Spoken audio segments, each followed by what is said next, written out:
A home is a place of love, safety, and memories.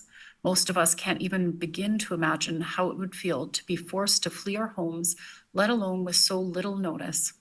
To all those who are under evacuation orders or alerts right now, you are not alone.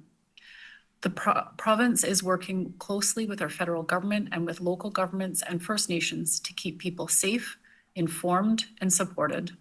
People throughout the province are also stepping up and volunteering to support people and communities. I was just in Kamloops and Vernon, and now in Kelowna. I'm connecting with staff, volunteers, and elected leaders, and I saw firsthand the incredible dedication of emergency services support volunteers and emergency response volunteers. In Kamloops, I met Gord, a volunteer of 20 years who manages the reception center ESS volunteers. His depth of knowledge and deep compassion for those who are evacuated was inspirational to me. And in Vernon, I heard from reception center volunteers and staff who were grateful for the support of volunteers from the Salvation Army. Salvation Army was on site immediately, preparing snacks and meals for volunteers to make sure that those who are caring for others are being cared for in turn. We truly have the most committed and caring volunteers throughout BC working to support their neighbors in their desperate time of need. I want to provide some updates on supports for people evacuated in the Summerland area. For those who are currently under evacuation order, emergency support services are available for those who need it, and people are standing by and ready to help you with your immediate needs. We are block booking hotels and other accommodations in the area.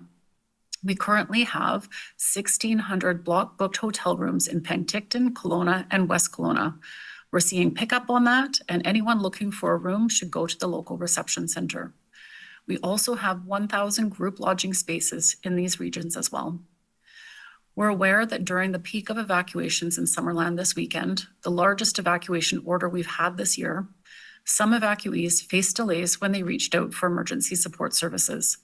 We've increased resources and staffing on the helpline so we can get people help more quickly. That includes increasing staff on the BC Evacuee Helpline by over 400% and adding and training even more staff to support with providing information and authenticating BC Services Card app requests. 13 emergency support services staff and volunteers have been deployed to help provide support to the local reception center and evacuees in Penticton. The ministry also continues to send emergency management staff to Penticton to support local emergency support services, as well as early recovery and emergency operations. Thank you for everyone's patience, teamwork, and the tireless efforts of staff and volunteers. It's important to mention that many home and rental insurance plans may provide additional resources for evacuees. If you're evacuated, please get in touch with your insurance company as soon as possible so you and your family can access those supports. We know that with climate change, we're seeing a wide range of worsening hazards, including wildfire seasons becoming longer and more severe. That means to stay safe, people should prepare for emergencies year-round. For those who may be at risk of an evacuation in the coming days, I urge you to have a grab-and-go bag packed and ready for each member of your household, including pets. Visit preparedbc.ca for information about what should be in your bag. Stay informed through emergencyinfobc.ca and through information provided by your local government or First Nation. And create an emergency support services profile online at ess.gov.bc.ca and download and register through the BC Services Card app. Also remember, reach out to family and friends that you can stay with if you're told to evacuate. I'm hearing that some people under evacuation alert have been showing up at reception centers to pre-register for supports. I'm asking, please only go to the reception center only if you're under evacuation order. If you're pre-registering, please do so online at ess.gov.bc.ca and download the BC Services Card app. I've had messages from people all over the province, country, and the world asking how they can support people and communities impacted by wildfires.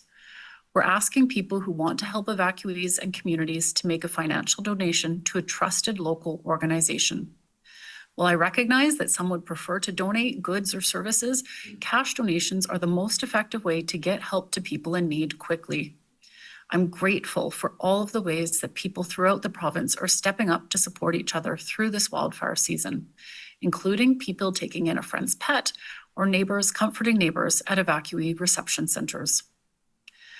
As a province, we are so appreciative of emergency personnel and volunteers working countless hours to support people.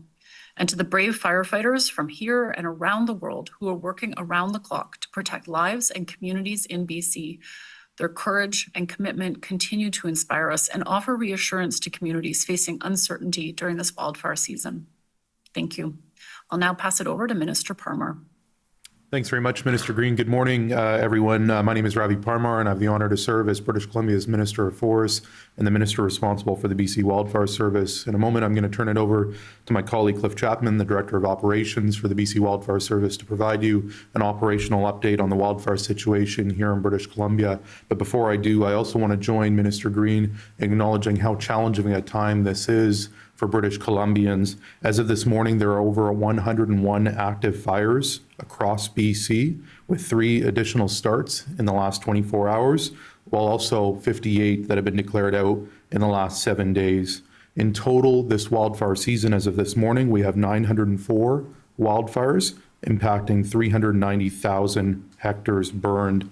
One piece that I want to acknowledge this morning is the hustle, determination, and resiliency of our wildland firefighters. We often talk, and rightfully so, about the challenging wildfires, like the wildfires of note that we have, the Bald Range Fire in the Okanagan, Pear Lake in the Caribou, and of course the Ainslie Creek and Brunswick Creek in the Coastal Fire Center. But I also want to thank our incredible wildland firefighters for their initial attack success. Just over the past week, 90% of the fires that have started in British Columbia have been maintained within 4 hectares. Again, that speaks to the hustle, the determination, and the incredible resilience shown by this wonderful organization. Cliff will get into the details in a moment, but we are expecting a high potential for lightning-caused wildfire starts, particularly in the central interior and Okanagan, which are receiving limited precipitation and dry lightning. New ignitions occurring during these periods of hot and dry weather can establish and spread quickly, especially given what we faced in the past number of weeks.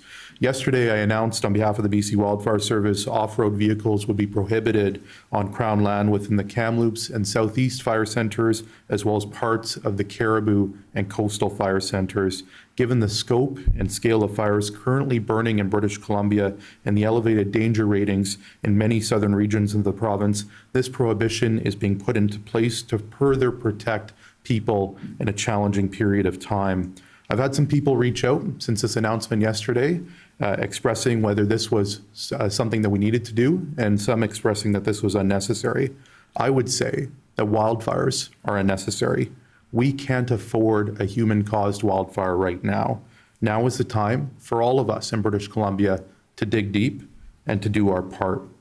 I was really touched last night. I know many watched the public town hall event participating BC Wildfire Service officials, as well as the regional district of Okanagan-Similkameen. And I was really touched by Mayor Doug Holmes, the mayor of Summerland's comments, when he said, and I quote, "People's patience are going to start to wear thin. We know that, but we can't lose sight of who we are.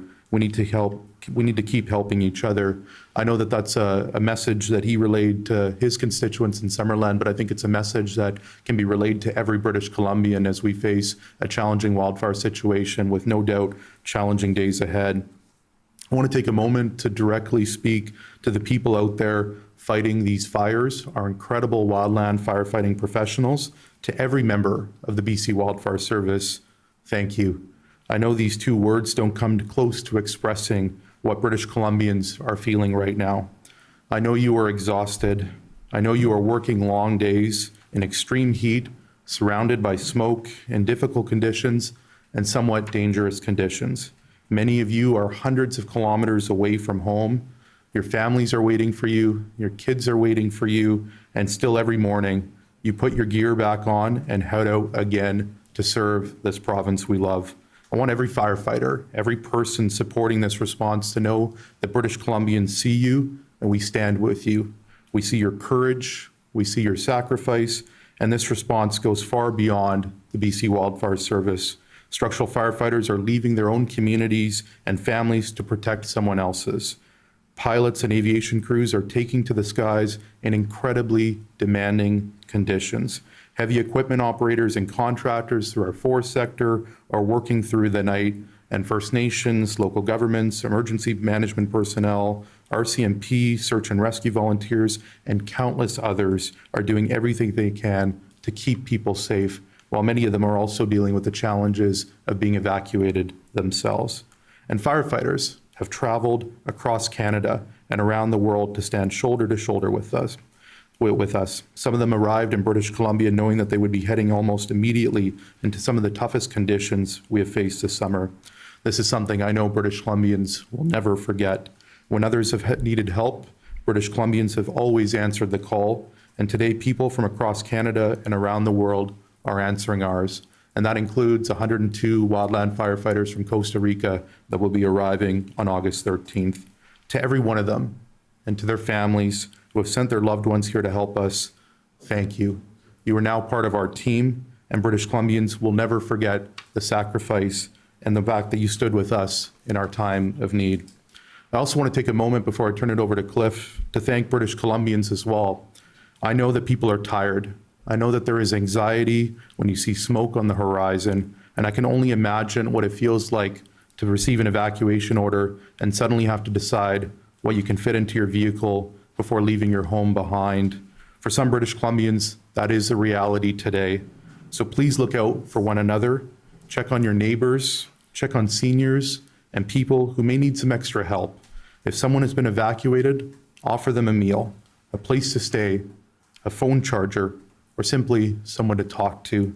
Those small acts matter, and please listen to the people working to keep you safe. If you are placed under an evacuation alert, have your go bag ready. Pack what you need, know where you are going, and make sure your family is prepared. And if you receive an evacuation order, please leave. Don't wait to see what the fire does. Don't put yourself, your family, or first responders in a position where they have to risk their own lives to come and get you. And I need everyone in British Columbia to be extraordinarily careful right now. One careless action can start another wildfire. One spark can put another community at risk. And one drone flying near a wildfire can ground the aircraft our firefighters are desperately relying on. Our crews have enough fires to fight. Please don't give them another one. I'll now turn it over to my colleague, Cliff Chapman from the BC Wildfire Service. Good morning, and thank you, Minister Green and Minister Parmar. My name is Cliff Chapman. I'm the Director of Provincial Operations for BC Wildfire Service. I wanted to take a little bit of time this morning before we get into a couple other updates and take questions, just to talk about a few pieces that we've been getting lots of questions on, both at the regional level in our fire centers, as well as provincially at our headquarters here in Kamloops. So I'm going to address a few pieces around human-caused starts. Then I'm going to give a brief operational update on our larger fires on the land base. And again, I want to stress that more tactical operational updates are available on our webpage, and you will receive that from the incident management team on those sites. But I will do a quick overview to give people a sense of what we're dealing with. And then finally, I'll touch on weather that we're forecasting for the next 3 to 4 days, which comes with a little bit of relief, but also I think a little bit of a caution for British Columbians as we enter this next sort of weather pattern that's setting up starting today, and will translate for the next few days. So starting with some questions we're getting on human-caused fires, I want to start with the prevalent one, which is we're getting a lot of questions about arson and intentionally started fires.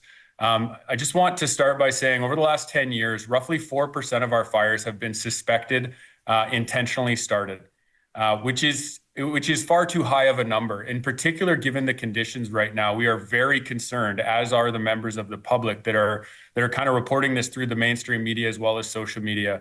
We are extremely concerned about intentionally set wildfires anywhere in the province at any time. But given the conditions that we continue to speak of, we are obviously more concerned right now. We have seen the devastation of wildfires in this province. We have seen the stress that it puts on our agency, RCMP, fire departments, local governments, and obviously the thousands of people who have been impacted by wildfires this summer.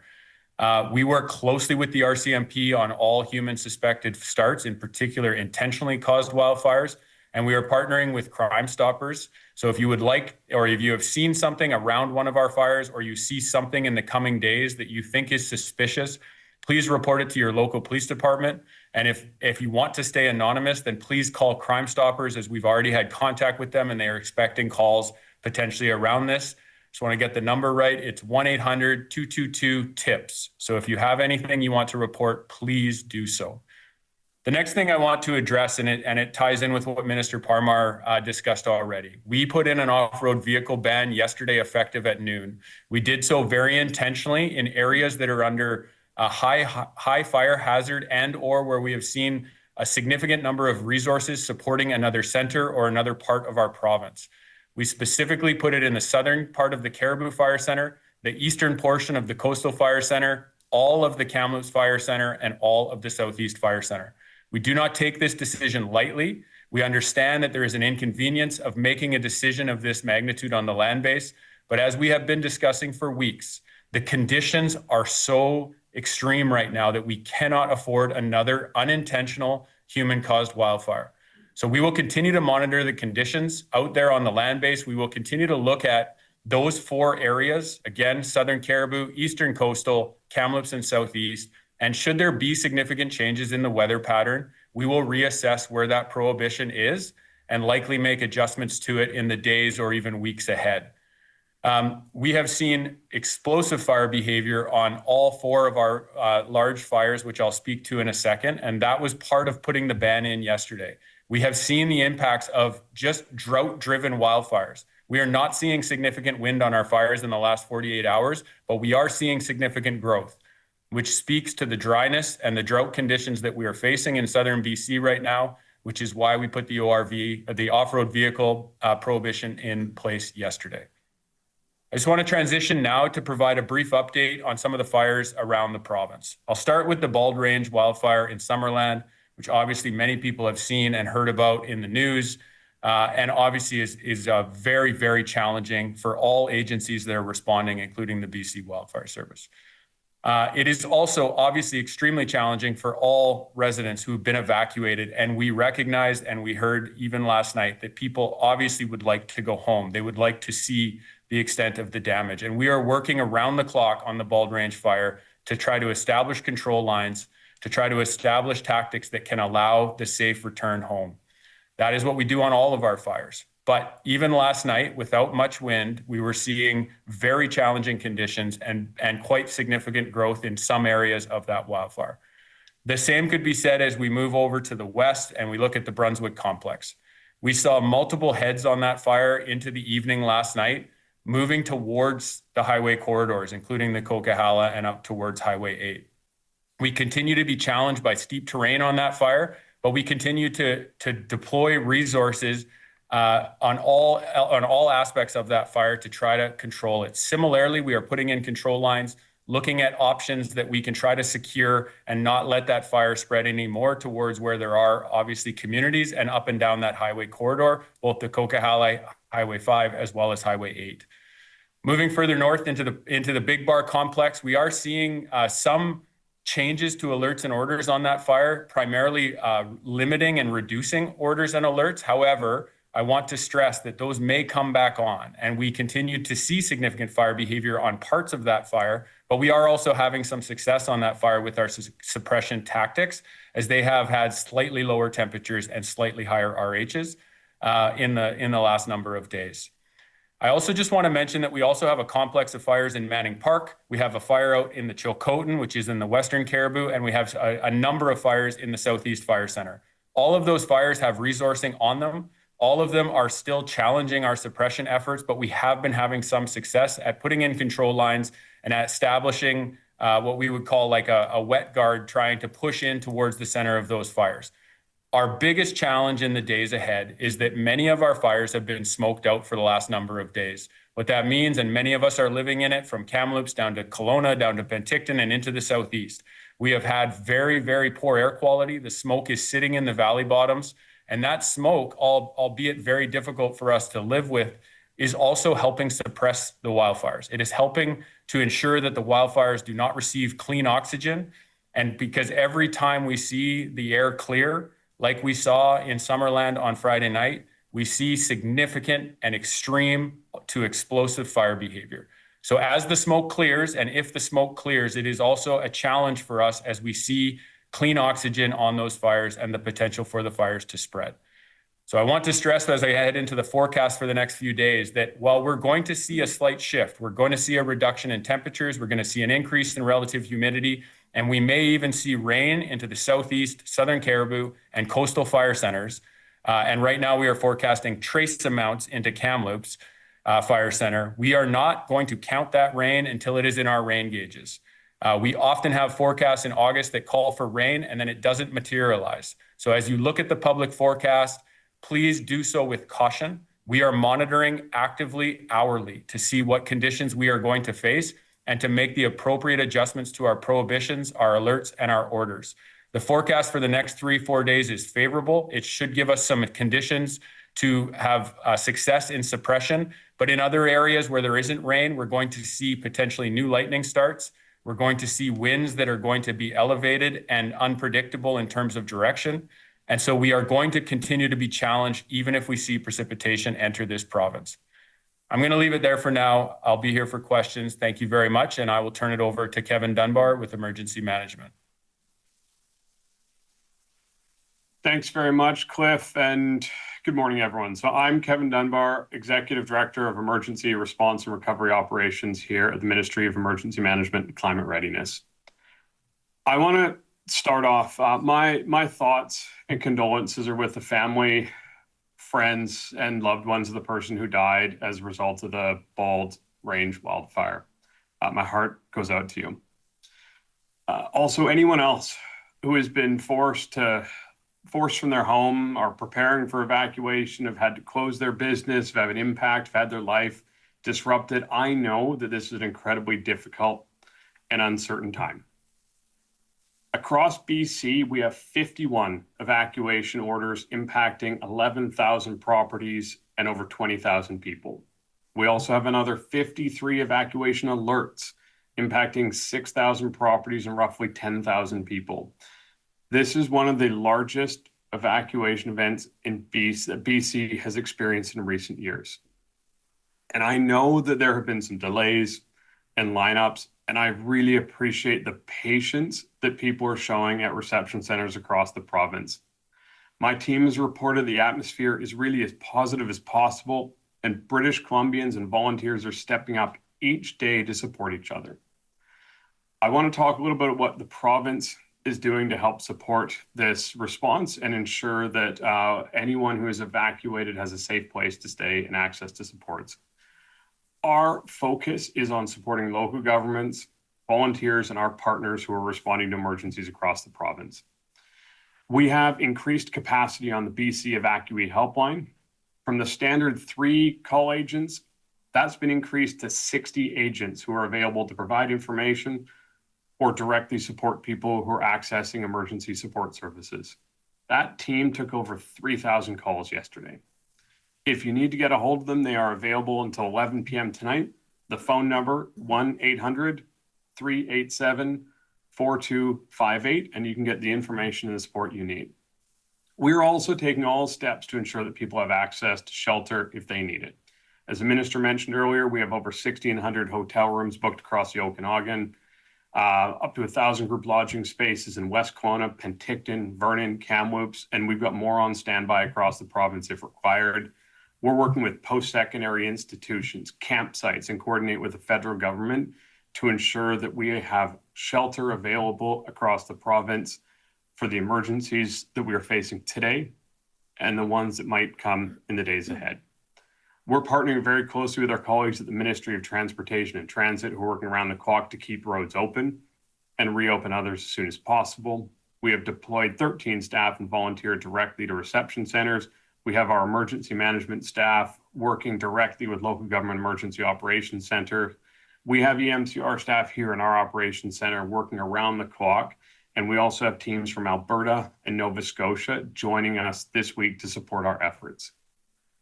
Emergency response requires an all of society approach. It impacts all of us and it takes all of us to respond. This summer, we have seen extraordinary support from communities across British Columbia. We've seen local governments, first responders, volunteers, local businesses, ministry partners, everyday British Columbians stepping up, offering assistance, hosting evacuees, and we're seeing British Columbians across the province donating to help people affected by these fires. To everyone who has stepped up and the front lines, behind the scenes across the province to ensure that those who are impacted or may be impacted are getting the support they need, thank you very much. I'm now going to pass, I'll be here similar to Cliff for questions as they come up. I'm now going to pass over to Minister Popham. Thank you. Thank you very much. I'm Lana Popham, Minister of Agriculture and Food. As you've heard from my colleagues, it is extremely tough out there.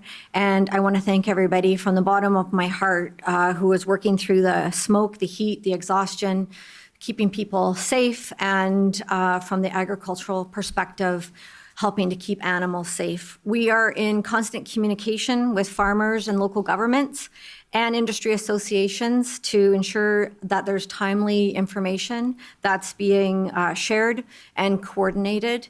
Currently, there's 269 registered agricultural premises impacted by wildfire activity. 146 are under evacuation alert, and 123 they're under evacuation order, and 123 are under alert. This is impacting approximately 50,000 animals. That doesn't mean that those animals are necessarily in imminent danger, but they are threatened, and we are trying to manage that on the ground right now. Our ministry staff is providing support to the local emergency operations centers. We have agricultural coordinators installed into those centers that are working with rancher liaisons that is helping allow for information that's coming from our agriculture community to be moved very quickly into those emergency operations centers. I'm working really closely and in contact with Kevin Boone, who is the general manager of the BC Cattlemen's Association. Kevin and I both got our jobs, me as minister, him as general manager, in the same year in 2017. And so we've been through a lot of fires together. And the improvements that we've seen on information sharing has been very substantial. One of the programs that has been very effective on the ranching cattle front is the Range Rider program. This is a program that not many people know about, but these are folks when there's either a fire or a flood, some type of emergency on the landscape, they are engaged and they are directed to go out and bring cattle back into safe areas. So if a ranch is under threat of fire, these folks head out on horseback or on ATVs and they find the cattle and they move them into either safe areas where there's feed and hopefully water, or else they move them onto buddy farms. They help coordinate that.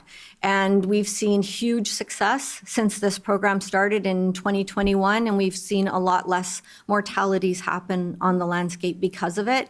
A really important example of how this worked just recently is at the Coldwater Indian Band area. They were put under evacuation order. 1,500 cattle were moved within 24 hours and are now safely at their buddy ranches. So this is an incredibly critical partnership that government has with the BC Cattlemen's, and we thank them for all of their efforts. I'd just like to add that the reason why this program works is that these are trusted folks on the ground. They know the landscape really well, they know the behavior of cattle really well, and often they know the ranchers really well. So there's a real trust factor there, which in an emergency is also really, really important. We have heard that the regional district has just started delivering temporary access passes to allow some farmers whose operations are behind the fire lines to carefully go back and see if their livestock is okay, allow them to be fed and watered. But right now, those decisions on who's allowed back behind those lines is really made through the regional district, and obviously human safety is of utmost importance. But we know how difficult it is for folks to be kept away from their farms, and so we are working on that and making sure that those decisions are made as quickly as possible. The access back to farms, of course, is not guaranteed. Road safety is an issue right now, and then fire behavior. We take the advice from wildfire experts. But I can say that the emergency partners that are working together and using an agricultural lens is making all of the difference in this fire, even though the fire is very unpredictable. We're also seeing very urgent situations with our orchardists, our vineyards. The smoke is affecting the crops for sure, and there's soot. Right now it's peach season up in the Okanagan, and the farmers that have worked all year to bring in that harvest are now being kept away from those orchards. And so they of course, support all the efforts being made on the firefighter front, but they're right now just heartbroken to see their crop rotting in the orchards. But they know that public safety is of utmost importance and also the number one priority. We are receiving reports of some livestock losses, significant impacts to farms, ranches, and vineyards around irrigation, infrastructure, and fencing. Those are issues that we're going to have to address over the next coming months. The full extent of damages, sometimes after a fire of this magnitude, we don't really know until later in the fall. When cattle go out from their home ranches in the spring, they go out onto crown land, rangeland, and they stay out there until either the food is gone or they start to get a hint of winter, and then they automatically go back to their home ranches. Often in a fire situation like this, we can't keep track of all the cattle out there on the landscape. And sometimes ranchers in October will see the cattle coming down the road, coming home. And so we're really hoping that we're going to see that at the end of this difficult situation. I've been Minister of Agriculture first time in 2017, and I've got a very good trap line of folks out there. And so I just want to say thank you to everybody who's been contacting me and giving me information that I can pass on to my team. But I also want to thank British Columbians, and I think the agriculture community feels very supported, and we're going to get through this. Thank you. I'm going to pass it back to Minister Parmar. Great, thanks very much. Before I turn it over to Carol to facilitate questions from the media, just also acknowledge, in addition to those who've spoken, we have our colleague Randy Neal, Minister of Water, Land and Resource Stewardship, Connie Chapman, the Executive Director of the Water Management Branch in the Ministry of Water, Land and Resource Stewardship, as well as Jeremy Oden, the Director of Emergency Management at the Ministry of Agriculture and Food, and Staff Sergeant Chris Clark, who is a Senior Media Relations Officer at the RCMP. Thank you, Minister. A reminder to reporters on the line, if you'd like to ask a question, please make sure you are not on mute or speakerphone and press star 1 to enter the queue. You will be limited to one question and one follow-up. And it's time now for media questions here in the press theater. We will start with Keith Baldry, Global News. Thank you. Question for Minister Neal. Could you walk us through the drought situation in terms of, we've heard stories of people concerned about their potential loss of drinking water, the impact on irrigation, and also just basically allowing livestock access to potable water. What's the situation? Thanks, Keith, and thanks everyone. I just want to reiterate what my colleagues have said regarding the safety of everyone in British Columbia, the loss of life, loss of animals, as Minister Popham mentioned, and the importance of us working together to get through this. Drought continues to intensify all across the province, but particularly in the Okanagan, the Nicola, and the Thompson regions. We know that drought is caused by multiple factors: a lack of snowpack, a lack of spring rains or summer rains. And as Cliff Chapman has said, we know that the worst fires burning in BC are in areas of severe drought. And in the Okanagan, the Bald Creek or the Bald Range fire, the Bradley Creek fire, the Kilpiddick fire near Fintry, those are all on Okanagan Lake, and Okanagan Lake is recording its lowest levels ever since the province started recording those lakes. And so if we don't have significant recharge in those areas, in those watersheds, we will start next season in potentially an even worse situation than we are this summer. So it's critical that we do our parts this year to really ensure that we conserve water as much as we can, understanding that we are in a wildfire risk in many parts of the province, and we need to do the best that we can to keep our homes and structures safe as well. In terms, Keith, of what you're suggesting, those low areas, we're working really, really closely with different regions, the Greater Vernon Water Board, the farmers and producers along Salmon River and Bassett Creek, really ensuring that we can do what we can to save their crops, but also work on focus as well on having enough water in those creeks so they don't run dry, so they don't affect our returning fish populations and potentially our drinking water situations as well. Next question comes from Katie DeRosa, CBC. Minister, I'll ask again, is the province considering bringing in military help? The defense minister says they are at the ready. So I guess why not utilize their help if they are a potential resource? Yeah, I'll certainly turn it over to my colleague, Minister Green, and Kevin Dunbar. Minister of Emergency Management and Climate Readiness is in constant conversation with officials back east, and certainly lots of conversations around support and need, but I'll turn it over to Minister Green to provide an update. Thank you, Minister Parmar. Absolutely, we're in constant contact with our federal counterparts.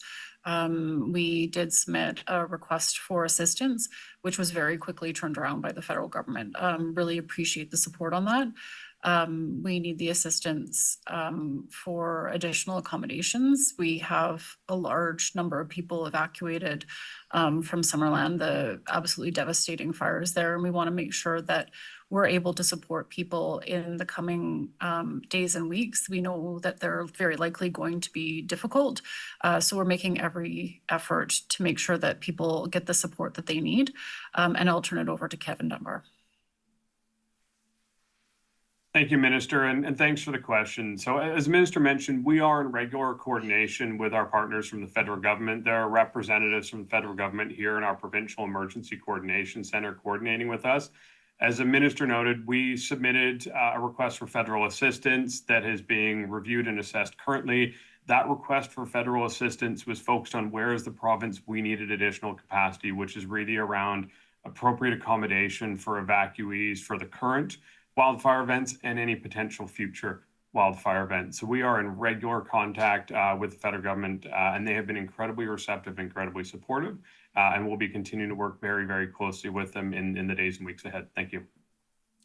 Katie, have you got a follow-up? Yes. So in Summerland, the dump is also on fire, and we're told that there's toxic material dating back to the 1950s. Are there any concerns about smoke or basically toxic smoke from that fire? Yeah, I'll turn it over. Done to mitigate it? Yeah, no, it's a great question. I'll turn it over to my colleague, Cliff Chapman.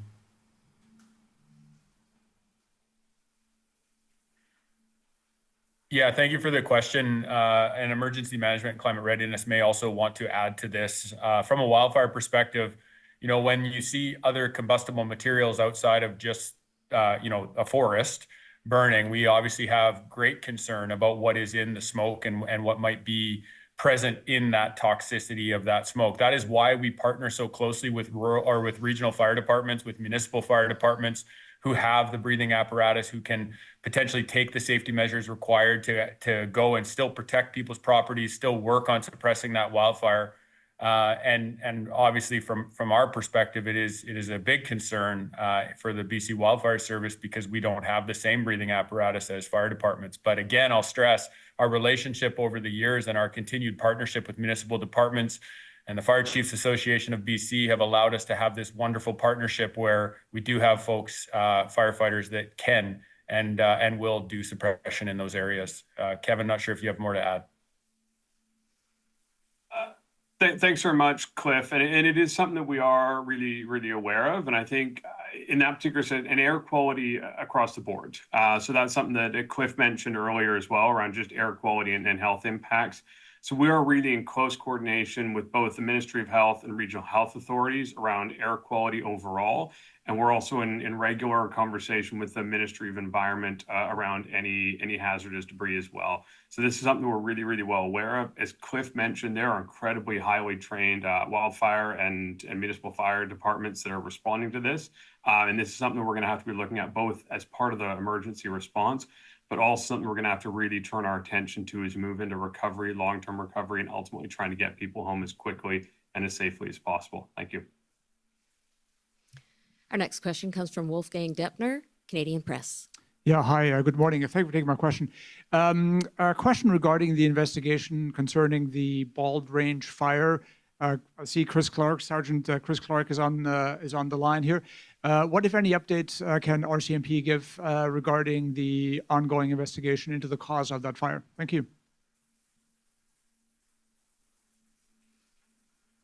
Thank you, Wolfgang. So it's very early days. I think that certainly this particular fire is being treated as suspicious as every fire is until proven otherwise. As we know, my colleagues spoke to it earlier, that human-caused fire does not necessarily mean that it's arson or that whether this particular fire is human-caused. We're at the early stages here. It's difficult for us to even get into the area simply due to the fact that the fire is still burning. So early days, investigation's ongoing, but well in hand. Have you got a follow-up, Wolf? Yes, I do. Thank you for that answer. So yesterday, Minister Parmar, you mentioned Doug Holmes' presentation yesterday evening, and one of the things that sort of came up, and he sort of acknowledged this, is this aspect of people not knowing what has happened to their community. And I realize the media has asked questions about structural losses and so on, the actual numbers and so on, and we've had responses to that as well. But what's sort of looming over all of this is sort of an information void. Why is the province expecting British Columbians to live in this information void concerning the number of structures lost? Why not provide a broad, high-level 30,000-foot overview of the number of losses in specific communities, such as Summerland, and more broadly across the province? Thank you. Go ahead, Minister Green. Thank you. I know how devastating it has been for so many people to learn that their homes may have been lost. And uncertainty is very difficult to live with when you're faced with such a profound loss of your comfort place, your memories. We want to make sure that we're contacting people responsibly. And part of that is waiting for a safe time for inspectors to get in to understand and assess the condition of people's homes. We have used heavy urban search and rescue in situations like this, and I expect that they will be tapped again. They have the equipment to safely re-enter these areas and the knowledge and understanding to be able to do assessments of people's homes. I wouldn't want somebody to find out that their home had been lost on TV or on social media. It's an incredibly difficult thing to learn of. We want to make sure that people are being contacted directly, and that work is led by our local government and First Nations partners who have relationships on the ground with people in their communities. As soon as we're able to do these rapid damage assessments, we will, of course, get information to people. I totally empathize that the uncertainty is just really incredibly hard to sit with in moments of profound loss, and we will get information to people as soon as possible. And perhaps I can turn it over to Kevin Dunbar as well. Thanks very much, Minister. And I just want to reiterate, I completely understand why people ask this question and why this question keeps coming up. If you've been evacuated, of course, you're going to want to know what's happening with your house, your home, your property, your business. It's an incredibly uncertain time. And I understand that information, that lack of information, can be incredibly stressful. I think what's also important to keep in mind is that this is still an active wildfire situation. There is still risk, there is still danger. And when it is safe to do so, local governments will undertake rapid damage assessments. As the minister mentioned, we partner with the City of Vancouver's heavy urban search and rescue to do that in hazardous locations. There are other ministry partners that we have that can support local governments with their rapid damage assessments. But ultimately, sharing this information can be incredibly sensitive and needs to be done in a thoughtful way. So our local government partners, local authorities, First Nations will conduct these damage assessments when it's safe to do so, and they will share that information with the impacted people through their channels and ensure they're doing that in as thoughtful way as possible when they're ready to do so. Thank you. If I can just briefly add, I also want to provide an opportunity for us to thank BC Hydro and Fortis BC. In the case of the Bald Range fire, there's obviously impacts to power. And so in the case of this fire, but also other fires, I think of the Pear Lake fire in Clinton, British Columbia, my thanks on behalf of British Columbians goes out to BC Hydro and Fortis BC for the work that they're doing in partnership with emergency management and local government officials to be able to bring back power to many of these communities as well.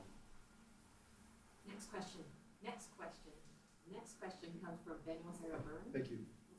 This question for Minister Green. We've been hearing the inevitable difficult stories from people who've been in Penticton at the evacuation center, including elderly people who've been lining up to get help and have been denied and told to get insurance or asked about to contact their insurance companies. What do you tell them, and where is the bottleneck in all that?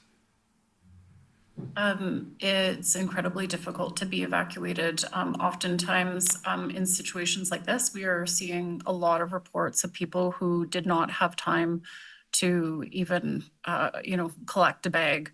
They just ran to their car.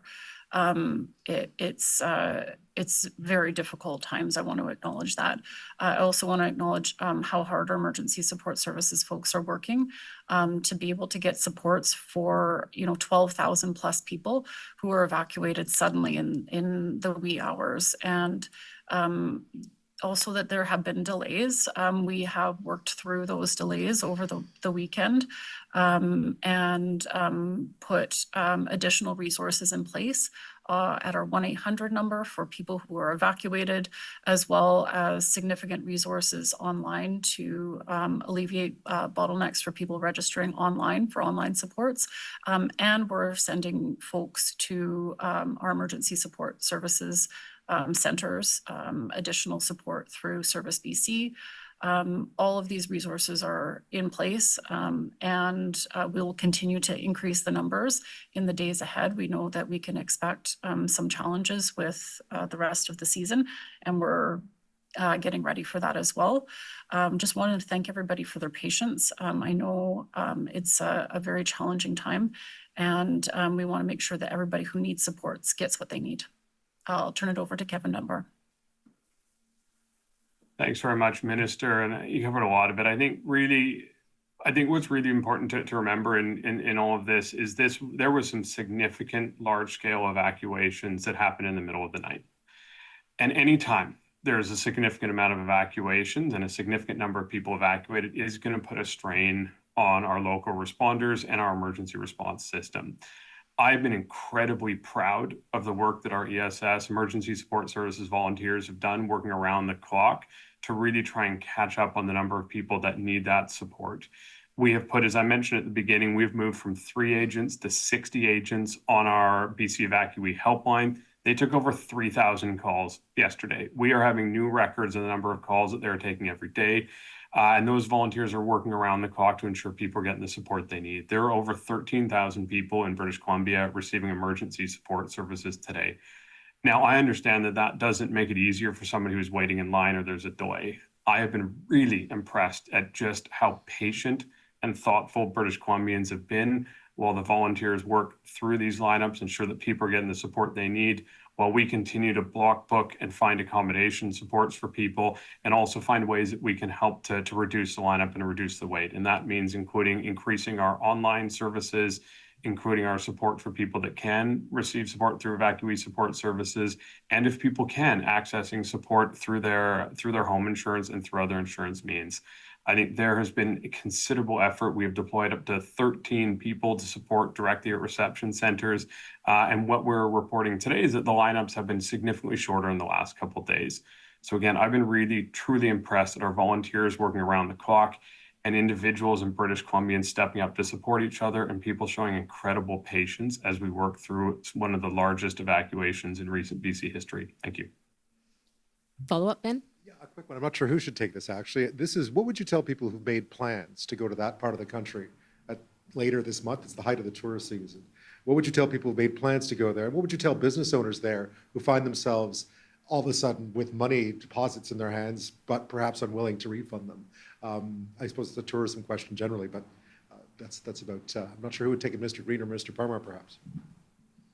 Go ahead, Minister Green. Thank you for the question. We are asking people to not recreate in the Summerland area where we have an incredibly devastating fire, an entire community evacuated, and now is not the time to visit in that area. But there are so many places in British Columbia that are open for business. They're ready to welcome visitors. We have a very beautiful province, and there's many places that are ready and excited to have you as a tourist, as a guest in their community. We are supporting evacuees through local hotels and local businesses. So there's still activity for them, economic activity. I recognize it's not the same as tourist season, but we continue to book hotel rooms, make sure that people are supported with their essential needs. And much of that is our connections with local businesses. I really want to thank all of them for understanding the situation that we're in. We've been in contact with the tourism agencies as well as hotel association, and everyone is very understanding about the difficult situation that evacuees are in and want to be able to do their part. Thank you.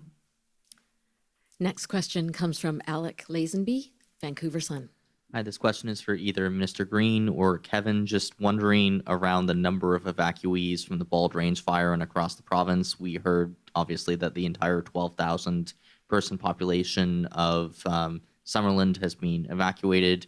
And we've been hearing reports of around 8,000 around Peachland, but yet also we hear numbers that the entire evacuation total around the province is around 20,000. So just wondering if we could maybe break down the numbers of how many people have been evacuated from the Bald Range fire versus how many are under evacuation order in other parts of the province.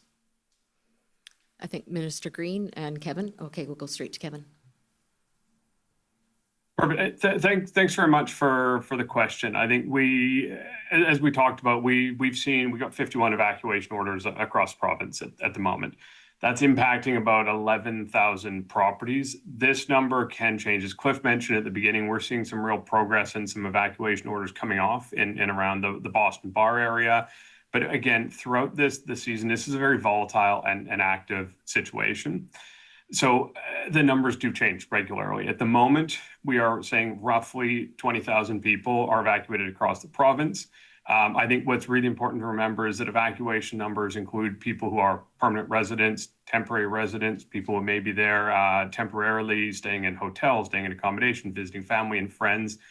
So this is the data that we use, pulls from various data sources across the province. And what we can say today is that there are 51 evacuation orders impacting 11,000 properties and over 20,000 people across British Columbia. And I think really what's important, I think these numbers provide orders of magnitude, right? Whether there's a single home or 11,000 homes, that's incredibly disruptive to those individuals.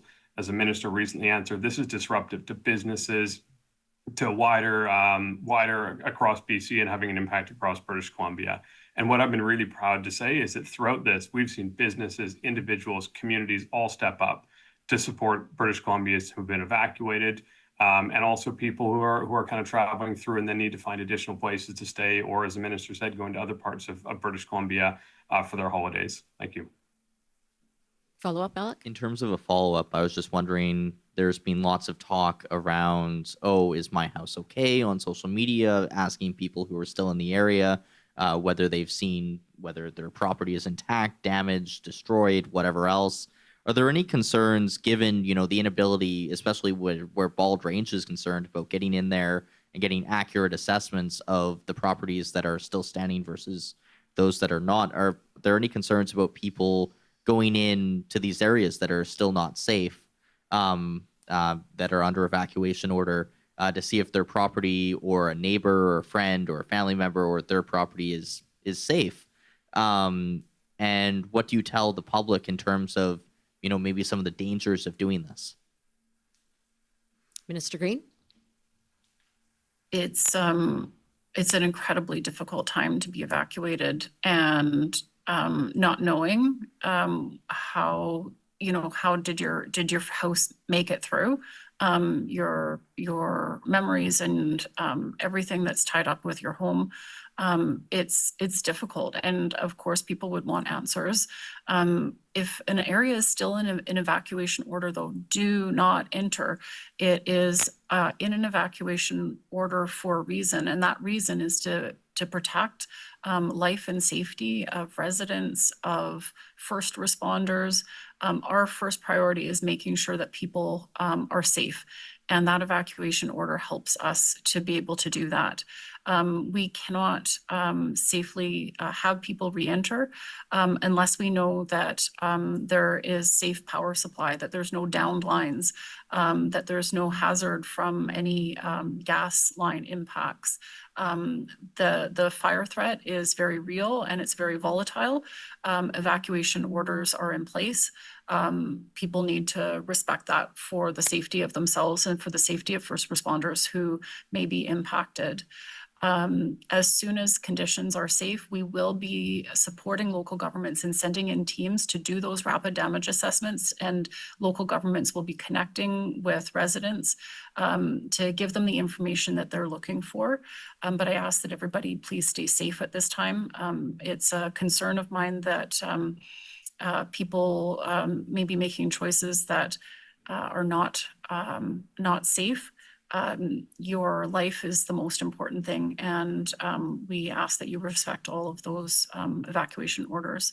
I will now turn it over to Chris Clark.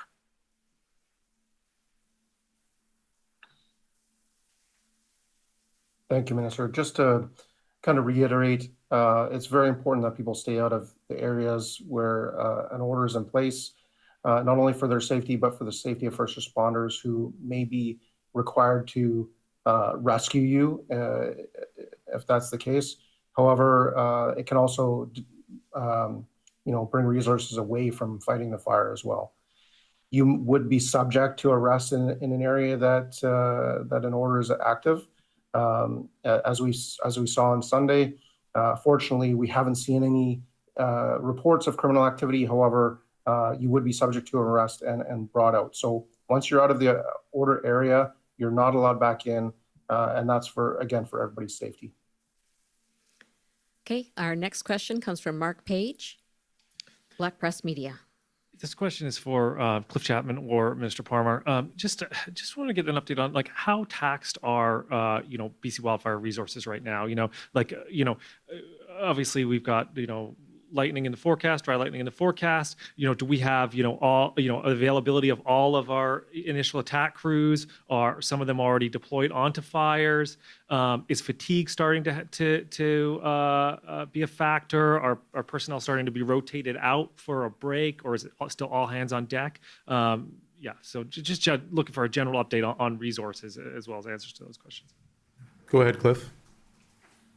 Yeah, thank you very much for the question. Really actually appreciate this question because we have been running quite strong now for a number of weeks. We've had significant fires on the land base for a number of weeks. And I think one thing that maybe isn't as well known across British Columbia is that we obviously have a significant amount of resources in response that are actively engaged on all the fires that we speak about on these updates and that you see on our app.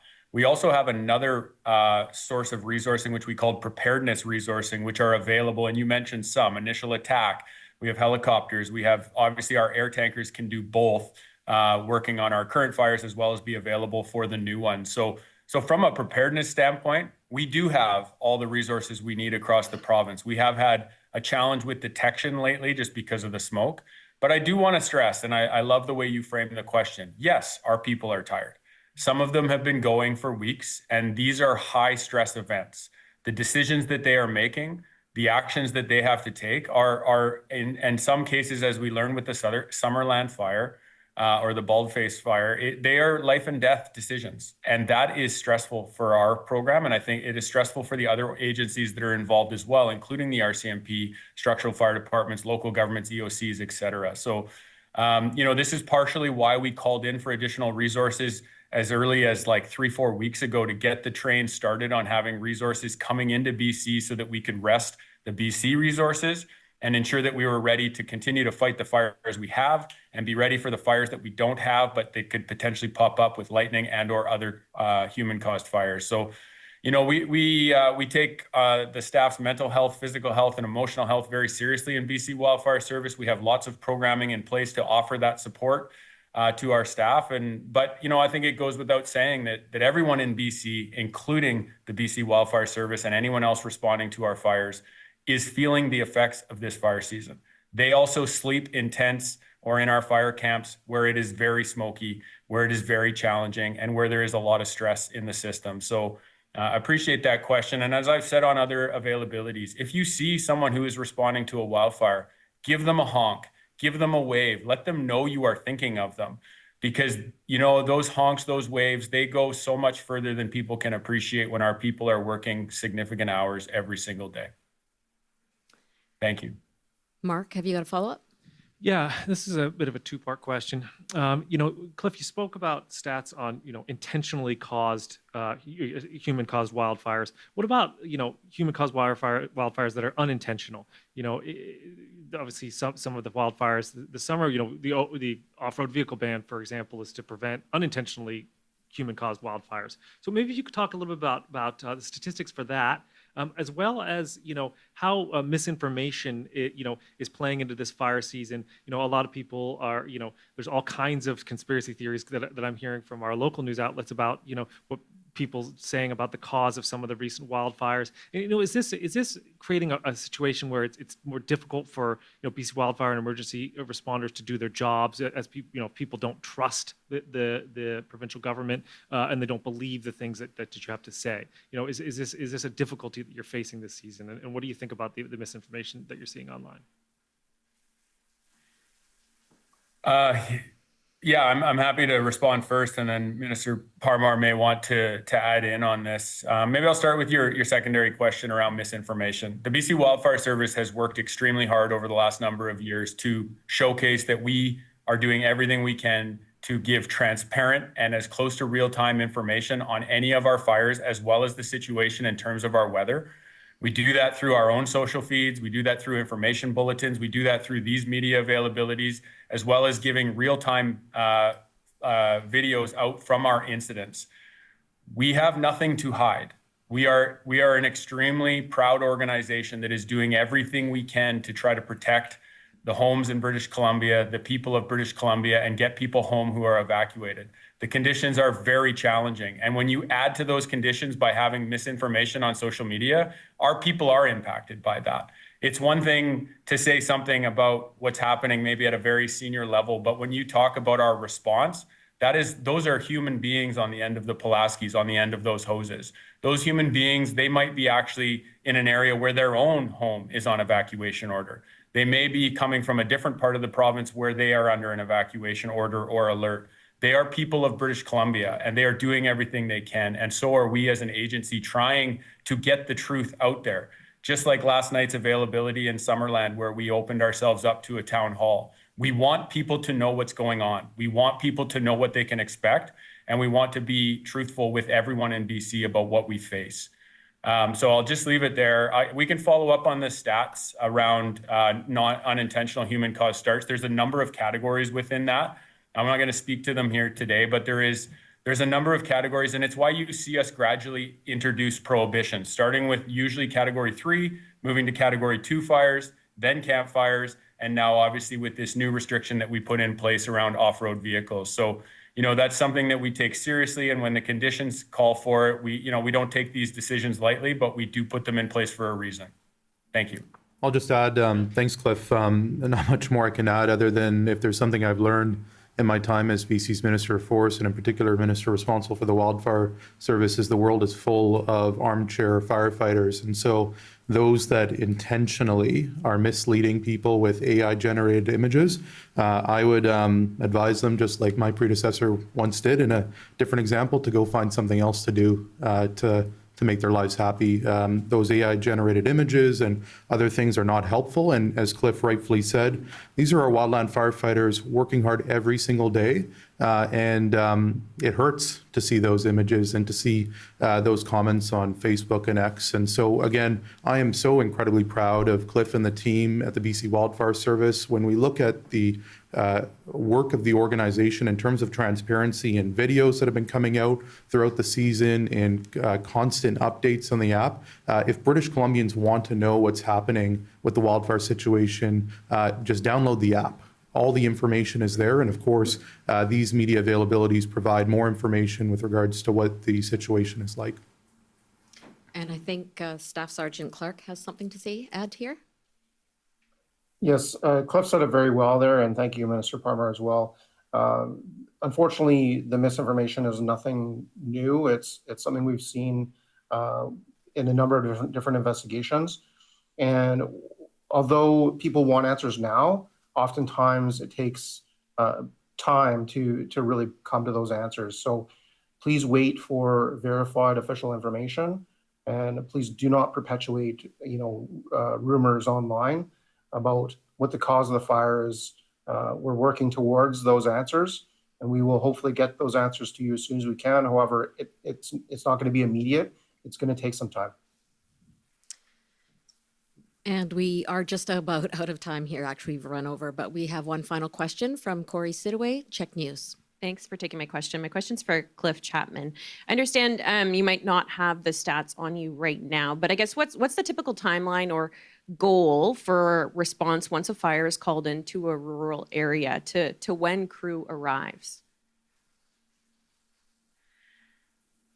Yeah, I mean, that question is a little difficult to answer, just in the sense of like what you mean by rural. So, let me try to answer it. So what I would say is that we have preparedness resources in every single one of our zones across the province. There are 33 zones in this province. They represent different fuel types and different communities. We do not have crews in every single community, but we have response times to every single community and rural area in BC. When our conditions are such that they are right now, and they have been for the last number of weeks, our crews are within like a 5-minute deploy to an incident with a helicopter. Our air tankers are on the same preparedness level.